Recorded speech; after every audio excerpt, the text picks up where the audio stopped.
I'm talking about the kind of diplomacy that's going to end the destruction of your country. Yes, but if you are not strong... Mr. President, with respect, I think it's disrespectful for you to come into the Oval Office and try to litigate this in front of the American media. Right now, you guys are going around and forcing conscripts to the front lines because you have manpower problems. You should be thanking the President for trying to bring an end to this conflict. Have you ever been to Ukraine that you say what problems we have?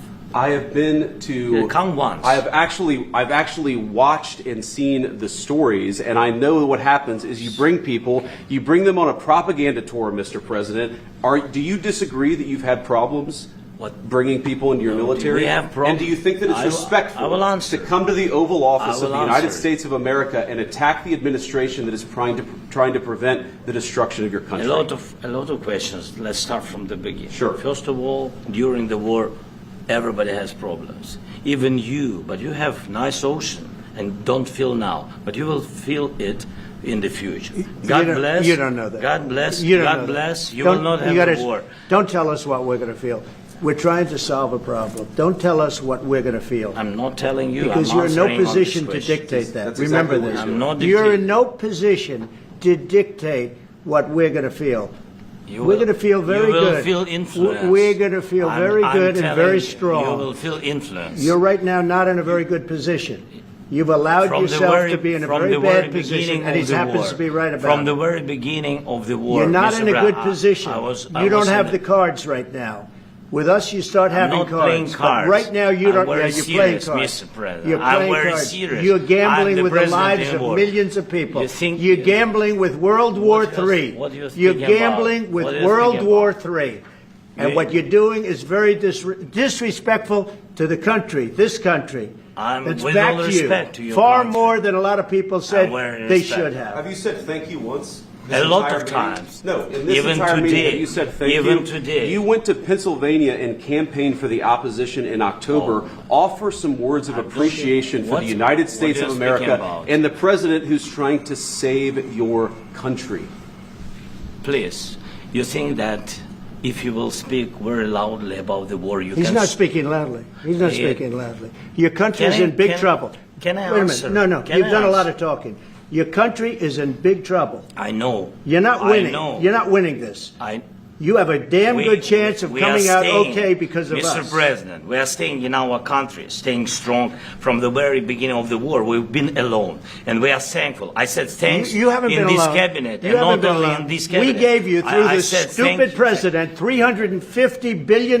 You voted we gave for you your military equipment, and you men are brave, but they had to use our military. Yes. What about if you didn't have our military equipment, if you didn't have our military equipment, this war would have been over in 2 weeks. In 3 days, I heard it from Putin. In 3 days. This is something maybe new. less. In 2 weeks. Of course, yes. It's going to be a very hard thing to do business like this, I tell you. Just say thank you. I said a lot of times thank you to American people. Except that there are disagreements, and let's go litigate those disagreements rather than trying to fight it out in the American media when you're wrong.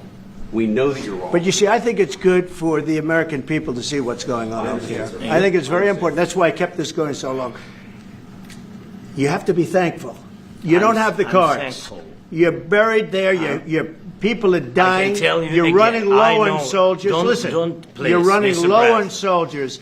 It would be a damn good thing. And then you tell us, I don't want a ceasefire. I don't want a ceasefire. I want to go and I want this. Look. If you could get a ceasefire right now, I tell you, you take it so the bullets stop flying and your men stop getting killed. Of course, we want to stop the war. But you're saying you don't want a ceasefire. But I said to you, I want a ceasefire. With guarantees. Because you'll get a ceasefire faster than an agreement. Ask our people about ceasefire, what they think. That wasn't with me. For you what, that wasn't with me.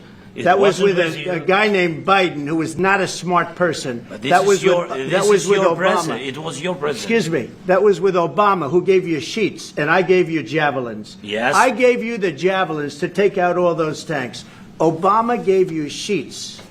In fact, the statement is Obama gave sheets and Trump gave javelins. You got to be more thankful, because let me tell you, you don't have the cards. With us, you have the cards. But without us, you don't have any cards. One more question to Mr. Vice President. I'm sorry. It's going to be a tough deal to make because the attitudes have to change. What if Russia breaks ceasefire? What if Russia breaks phase talks. What do you do then? I understand that it's a heated conversation right What are now, you but saying? what She's if asking, what if Russia Putin breaks the ceasefire? What if anything? What if a bomb drops on your head right now? But they have Okay? weapons What if they now. broke it? I don't know. They broke it with Biden because Biden, they didn't respect him. They didn't respect Obama.